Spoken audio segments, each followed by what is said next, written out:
Rencana Prabowo untuk menambah kekuatan tempur TNI AL membuat Cina ketar-ketir.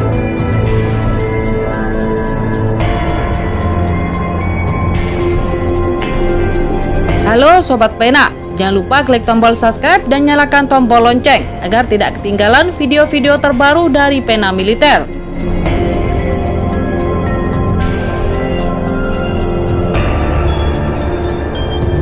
Tidak terima Indonesia membeli 50 kapal perang baru, Cina kembali usik Natuna.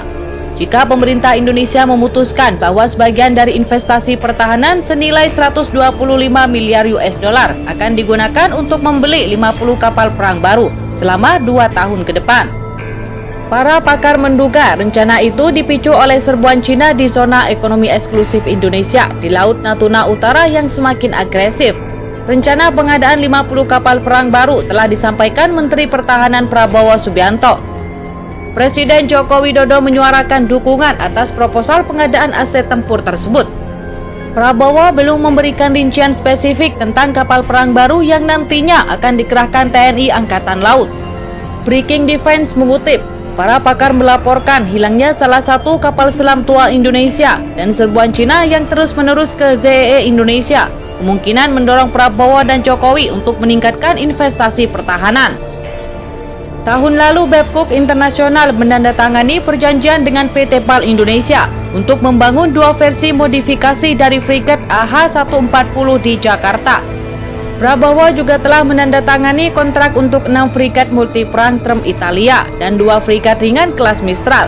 Angkatan Laut itulah yang diperbaharui. Profesor Australia Robert Cribb mengatakan kepada Breaking Device bahwa dominasi bandara di Indonesia dapat menciptakan beberapa hambatan untuk memenuhi kebutuhan teknologi tinggi Angkatan Laut dan Angkatan Udara. Dia mencatat bahwa keyakinan yang mengakar di antara banyak orang Indonesia bahwa uang yang dihabiskan untuk meningkatkan kesejahteraan adalah investasi pertahanan yang lebih baik daripada perangkat keras, juga dapat berdampak negatif terhadap investasi bernilai miliaran dolar yang direncanakan. Pakar Keamanan Nasional Australia Natalie Sambi mengatakan bahwa tindakan Cina tidak dapat diterima karena kerap secara rutin mencuri perikanan dan melanggar kedaulatan Indonesia, dan hal itu telah memotivasi Indonesia untuk memodernisasi angkatan lautnya. Indonesia tahu tidak akan pernah memiliki kemampuan angkatan laut yang cukup untuk mengusir serangan Cina secara efektif, tetapi harus melakukan sesuatu, katanya.